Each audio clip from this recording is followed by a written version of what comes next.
Hello दोस्तों, मैं धीरेन स्वागत करता हूं आपका एग्जाम स्टडी विद संगीता में। दोस्तों, आज के इस वीडियो में हम डिस्कस करेंगे रेलवे ग्रुप डी परीक्षा 2022 के लिए मैथ के कुछ मोस्ट इंपॉर्टेंट क्वेश्चन को। इस सीरीज में हम वही क्वेश्चन दोस्तों डिस्कस कर रहे हैं जो कि रेलवे ग्रुप डी परीक्षाओं में पिछले वर्षों में पूछे गए हैं। आज हम आपके लिए 5 मोस्ट इंपॉर्टेंट क्वेश्चन लेकर आए हैं दोस्तों, और इन क्वेश्चन को मैं बेसिक तरीके के साथ साथ कोशिश करूंगा कि कोई भी यदि मोस्ट इंपॉर्टेंट ट्रिक यहाँ पर बनती है तो उन्हें ट्रिक के द्वारा भी हम इन क्वेश्चन को देखेंगे और इस प्रकार देखेंगे दोस्तों इन क्वेश्चन को कि आपको ये एग्जाम तक दिमाग में बने रहें। दोस्तों, यदि आपको ये वीडियो अच्छा लगे, हेल्पफुल लगे तो प्लीज वीडियो को लाइक और शेयर जरूर कीजिएगा, और यदि अब तक आपने हमारे चैनल को सब्सक्राइब नहीं किया है तो प्लीज चैनल को सब्सक्राइब जरूर कीजिएगा, जिससे कि आपको मेरे आने वाले नए वीडियो का नोटिफिकेशन टाइम पर मिलता रहे। तो चलिए हम अपनी क्लास शुरू करते हैं। पहला सवाल है दोस्तों, और ये सवाल लिया गया है अनुपात समानुपात चैप्टर से। सवाल कह रहा है यदि P अनुपात 18 समानुपात 5:3 हो तो P का मान क्या है। दोस्तों, सबसे पहले मैं आपको इसका बेसिक बताता हूं, याद रखिएगा।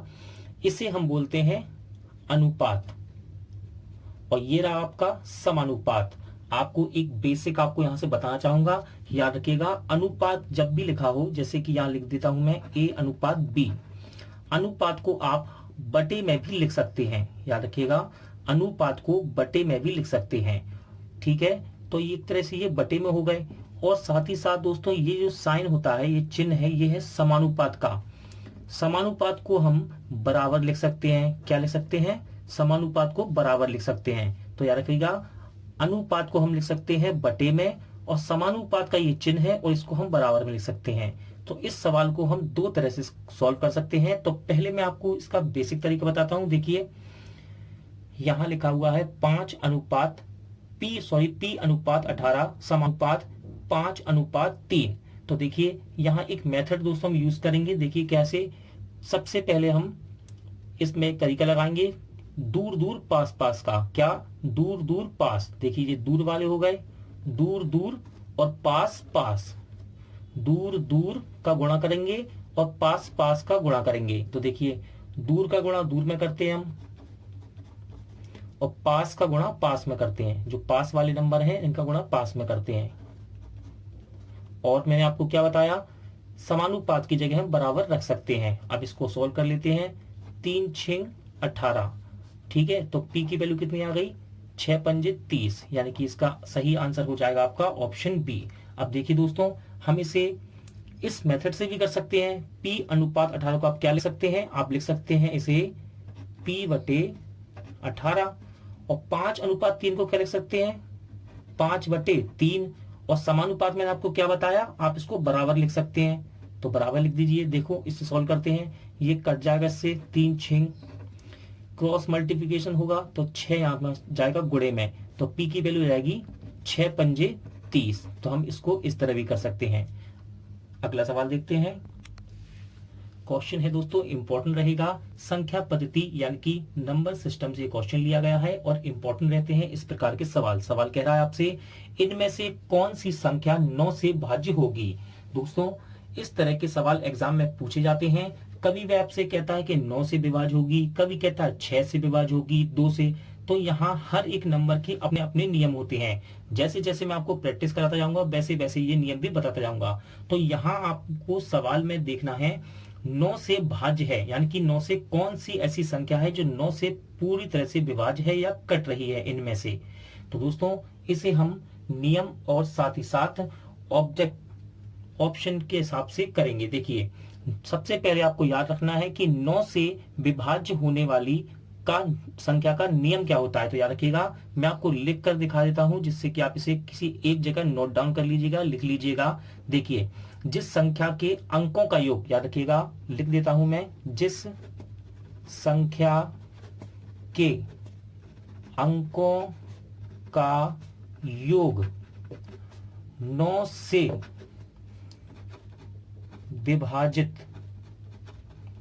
विभाजित होगा, वह संख्या भी 9 से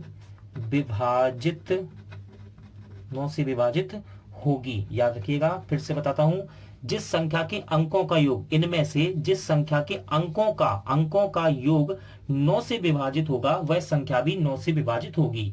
तो दोस्तों अब यहां हम ऑप्शन से उठाकर देखते हैं। और याद रखिएगा, एग्जाम में एग्जामिनर जानबूझकर ऐसा करता है कई बार कि ऑप्शन को हमेशा जो भी आंसर आता है ना उसे वो डी में रखता है। तो हम यहां से पहले कोशिश करते हैं कि हम डी से उठा के देखते हैं। डी से उठा के देखते हैं तो देखो डी को हम उठाते हैं, नंबर है 3 1 2 3 9। मैंने क्या बोला, अंकों का योग, अंकों का पहले योग करते हैं हम। देखिए इसको जोड़ के देख लेते हैं। देखिए ये हो गया 4 6 9 18। तो इसका योग कितना हो गया दोस्तों, 18। अब देखिए 18 9 से कट रहा है, हाँ कट रहा है, 18 9 से कट जाएगा, देखो विभाजित हो जाएगा। ठीक है, तो इसका मतलब इसका सही आंसर रहेगा ऑप्शन डी।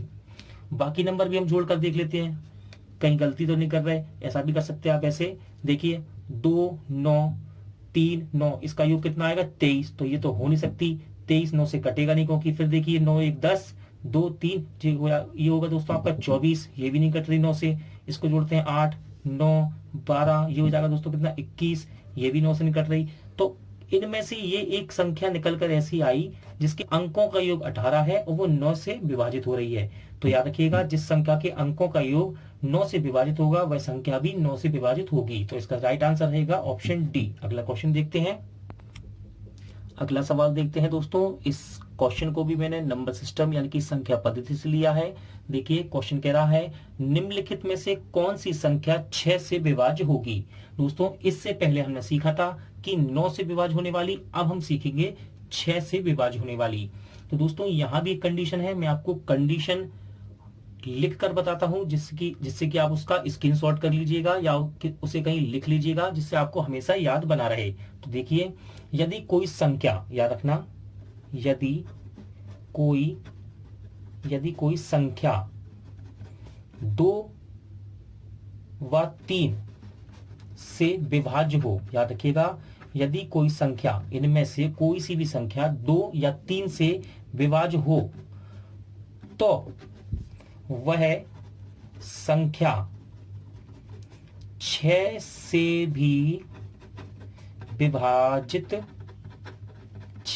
विभाजित होगी। ठीक है दोस्तों, तो इस प्रकार याद रखिएगा, इस प्रकार किसी संख्या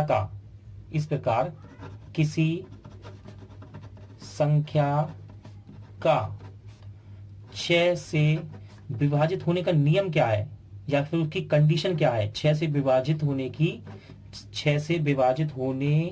की शर्त क्या है, आप कह सकते हैं कंडीशन क्या है। तो पहली शर्त क्या है दोस्तों, पहली शर्त है आपकी कि उस संख्या के अंकों का योग 3 से विभाजित होना चाहिए। क्या, उस संख्या के अंकों का योग 3 से विभाजित होना चाहिए।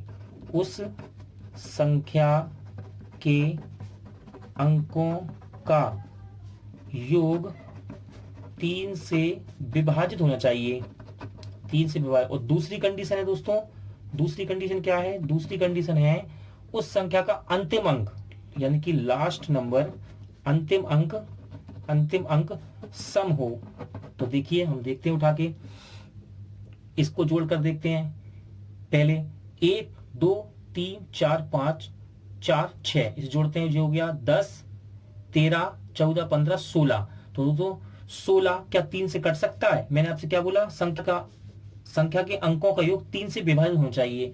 जो यहां तो हो रहा है ये 16, क्या ये 3 से कट जाएगा? नहीं कटेगा, तो ये नहीं हो सकती।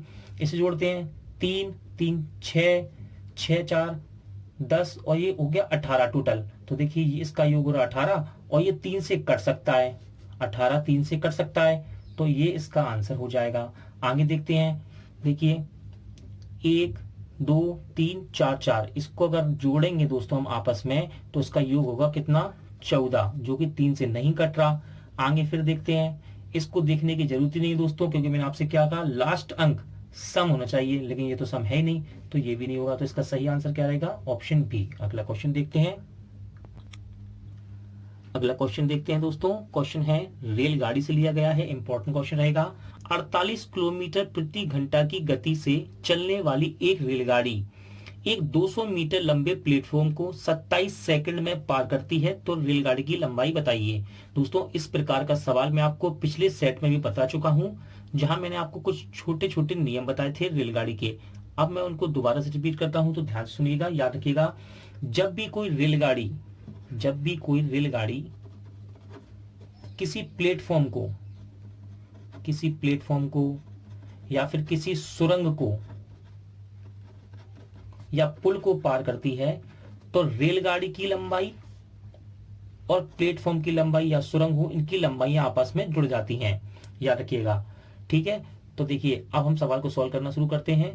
रेलगाड़ी की चाल कितनी दे रखी है आपको?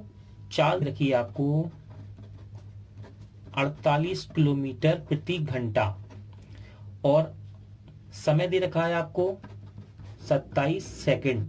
ठीक है, और कुल लंबाई मैंने कहा ना, रेलगाड़ी और प्लेटफॉर्म की लंबाई जुड़ जाएगी क्योंकि ये क्षैतिज है, याद रखिएगा, नियम है क्षैतिज। यदि कोई चीज खड़ी हो, जैसे कोई व्यक्ति खड़ा है, व्यक्ति को पार कर रही, तो व्यक्ति की लंबाई नहीं जुड़ती दोस्तों। जब भी कोई चीज क्षैतिज होगी, लेटी हुई, उनकी लंबाइयां आपस में जुड़ती हैं। तो रेल की लंबाई और प्लेटफॉर्म की लंबाई हम जोड़ेंगे तो कुल लंबाई कितनी हो जाएगी? कुल लंबाई हो जाएगी आपकी 200, और ट्रेन की हम मान लेते हैं x। ट्रेन की लंबाई कितनी मान लेते हैं? ट्रेन की लंबाई हम मान लेते हैं x, जो कि हमें निकालनी है, तो हमने इसमें जोड़ दी।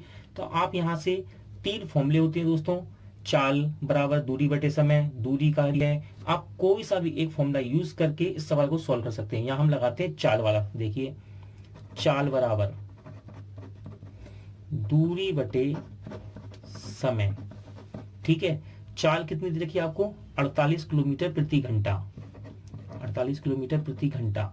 दूरी कितनी है? 200 प्लस x, और समय कितना है? 27 सेकंड। देखिए, ये मीटर में है, ये सेकंड में है, आंसर आ रहा है मीटर में।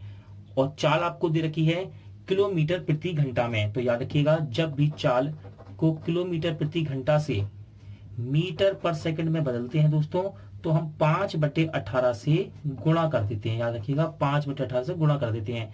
तो किलोमीटर प्रति घंटा को मीटर पर सेकंड बदलेंगे तो इसमें गुणा करेंगे 5/18 से। अब इसको सॉल्व करके देखते हैं। देखिए, 9 के पाड़े से 2 बार और 9 के पाड़े से 3 बार ये कट जाएगा। 2 के पाड़े से कटेगा 48, 24 बार। 24 पंजे होता है 120। ठीक है, अब क्रॉस गुणा करेंगे हम, क्रॉस मल्टीप्लीकेशन। 3 का गुणा होगा 120 में, तो ये हो जाएगा दोस्तों 12 तिया 36, यानी कि 360। बराबर में यहाँ 1 बचा, कुछ है भी नहीं, आप 1 भी मान सकते हैं। तो यहाँ पे ये आएगा निकल के 200 प्लस x। इस 200 को बराबर किस तरफ ले जाएंगे तो माइनस का हो जाएगा, 360 में से घट जाएगा। तो 360 में से 200 गए तो कितना आएगा? 160। तो x की वैल्यू कितनी आ गई दोस्तों? 160 मीटर, यानी कि इसका सही आंसर रहेगा ऑप्शन बी। अगला क्वेश्चन देखते हैं, क्वेश्चन नंबर 5 देखते हैं दोस्तों। एक पिता अपने पुत्र से उम्र में 5 गुना है। 15 वर्ष बाद वह अपने पुत्र से उम्र में 2.5 गुना हो जाएगा, तो पिता की वर्तमान आयु क्या है? दोस्तों इंपॉर्टेंट क्वेश्चन है। देखिए, इसको हम बिल्कुल बेसिक से करते हैं। सवाल कह रहा है एक पिता अपने पुत्र से उम्र में 5 गुना है, तो मैंने यहां ले लिए फादर और ये हो गया उनका सन। पिता पुत्र से 5 गुने हैं, तो पुत्र हो गया x और पिता हो गया 5x। लैंग्वेज का खेल है दोस्तों। अगर आपने लैंग्वेज पकड़ ली इन सवालों में तो आप सवाल बहुत इजीली कर ले जाएंगे। देखिए कि कह रहा है, यानी कि ये वर्तमान की आयु है इनकी। क्या है का मतलब वर्तमान की आयु है। 5 गुना है मतलब ये वर्तमान की इनकी आयु का अनुपात है। अब आगे सवाल पढ़ते हैं। 15 वर्ष बाद वह अपने पुत्र से उम्र में 2.5 गुना हो जाएंगे। कौन? पिता की बात कर रहा है। 15 वर्ष बाद, 15 आज से यानी कि वर्तमान से 15 वर्ष बाद, तो हम इनकी उम्र को 15 वर्ष बाद का बनाएंगे। देखिए 5x प्लस 15 x प्लस 15, तो ये इनकी उम्र हो गई आज से 15 वर्ष बाद की एज इनकी, ये 15 वर्ष बाद की। और उसने क्या कंडीशन दी? वह यानी पिता की बात कर रहा है, अपने पुत्र से 2.5 गुना हो जाएगा। तो पिता तो 2.5 गुने है ही दोस्तों, याद रखिएगा पिता तो 2.5 गुने होंगे ही। जब भी हम इसे बराबर करेंगे तो अपोजिट वाले को हमेशा गुना करेंगे। देखिए पिता तो होंगे ही 2.5 गुने, लेकिन बराबर करने के लिए हम 2.5 गुने गुणा लड़के की उम्र में करेंगे। याद रखिए हमेशा अपोजिट में गुणा किया जाता है। कितना? 2 दूनी 4 5, 5/2 गुणा हम करेंगे अपोजिट में बराबर करने के लिए, क्योंकि ये तो 2.5 गुना होंगे ही। बराबर करने के लिए हम लड़के की उम्र को 2.5 गुना करेंगे। अब इसको हम करते हैं सॉल्व। कैंची गुणे में ये 2 पहुंच जाएगा दोस्तों यहाँ गुणे में, तो देखिए 5 दूनी 10 हो जाएगा ये, और 15 दूनी 30। 5 का गुणा होगा 5x, और 15 5 75। x वाली वैल्यू हम एक तरफ कर लेते हैं। 5x को जब हम इस तरफ लेके जाएंगे बराबर के, तो माइनस का हो जाएगा, और 10 में से घटेगा तो जाएगा 5x। 30 को जब हम यहां लेके जाएंगे बराबर के, तो माइनस का हो जाएगा, इसमें से घटेगा तो ये हो जाएगा 45। x की वैल्यू कितनी आ गई दोस्तों? x की वैल्यू आ गई आपकी 5। अब वह आपसे सॉरी दोस्तों, x की वैल्यू आ गई 9। x की वैल्यू आ गई 9। अब वह आपसे कह रहा है कि पिता की वर्तमान आयु क्या है। तो मैंने ये क्यों लिखे बार बार? इसलिए लिखे जिससे आपको वैल्यू रखने में आसानी रहे। तो हमने वर्तमान आयु लिखी थी, ये है पिता, और ये इनकी वर्तमान आयु है, कितनी है 5x। तो ये जो x की वैल्यू 9 है, हम इसको यहाँ रख देंगे, तो 9 पन्ना कितना हो जाएगा 45। तो यानी कि पिता की उम्र कितनी है 45 वर्ष। ऑप्शन सी इसका राइट आंसर रहेगा। अगला क्वेश्चन देखते हैं दोस्तों। जैसा कि मैंने आपको कहा था कि मैं कुछ प्रीवियस ईयर और कुछ एक्सपेक्टेड क्वेश्चन आपको कराऊंगा, तो ये दोस्तों एक्सपेक्टेड क्वेश्चन है।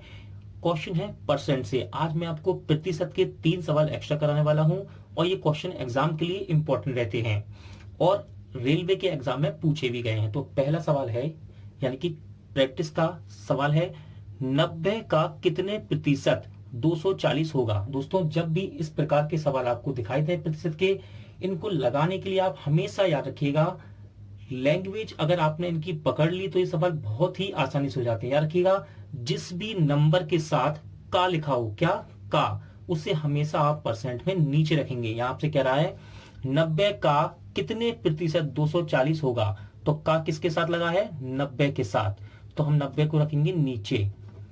90 का कितने प्रतिशत 240 होगा, और 240 को रखेंगे हम ऊपर। और आपसे कह रहा है कितने प्रतिशत, तो 100% का इसमें गुणा कर देंगे। देखिए सॉल्व करते हैं। 0 से 0 कैंसिल, 3 के पाड़े से ये कट जाएगा 3 बार, 3 3 9, और 3 के पाड़े से 8 बार 80। 10 का गुणा 80 में कर देंगे तो ये बन जाएगा आपका 800/3। बस अब आपको काटना है, केवल 3 के पाड़े से 800 को काट लेंगे हम। तो देखिए 3 दूनी 6, 0 उतारेंगे 3 6 18, फिर 0 उतारेंगे 3 6 18, तो ये आएगा आपका 2 सही 3, यानी कि 266 सही 2/3 प्रतिशत, यानी कि इसका सही आंसर रहेगा ऑप्शन डी। अगला क्वेश्चन देखते हैं।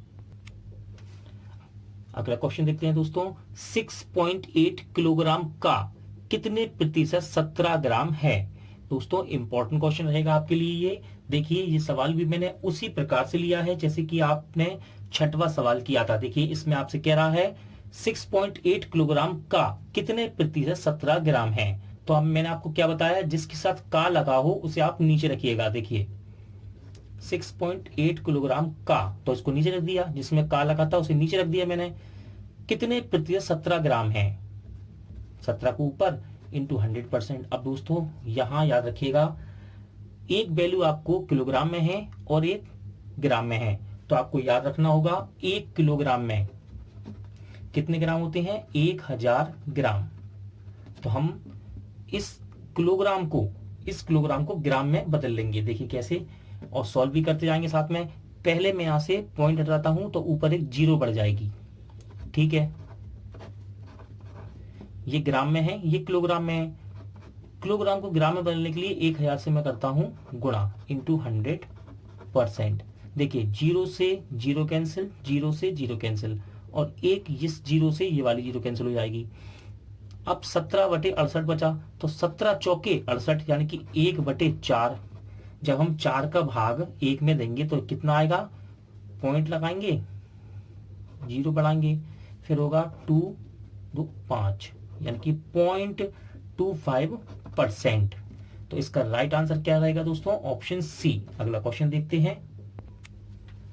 क्वेश्चन नंबर 8 दोस्तों, 2/7 का कितने प्रतिशत 1/35 है। तो मैंने आपको क्या बताया अभी, जिसके साथ भी का लगा हो उस वैल्यू को हम नीचे रखेंगे। देखिए 2/7 का, तो इसको हम रख देंगे नीचे, और बटे में क्या लिखेंगे, कितने प्रतिशत, 1/35 है, तो ये आ जाएगा आपका ऊपर, इंटू 100%।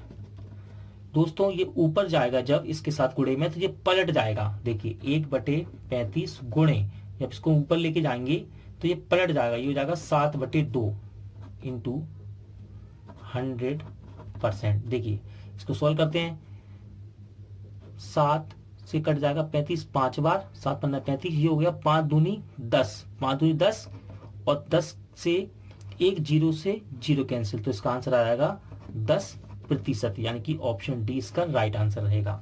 दोस्तों आज का वीडियो यही एंड होता है। उम्मीद करता हूं आपको वीडियो अच्छा लगा होगा, पसंद आया होगा। पूरा वीडियो देखने के लिए थैंक यू। जल्द मिलते हैं अगले वीडियो के साथ।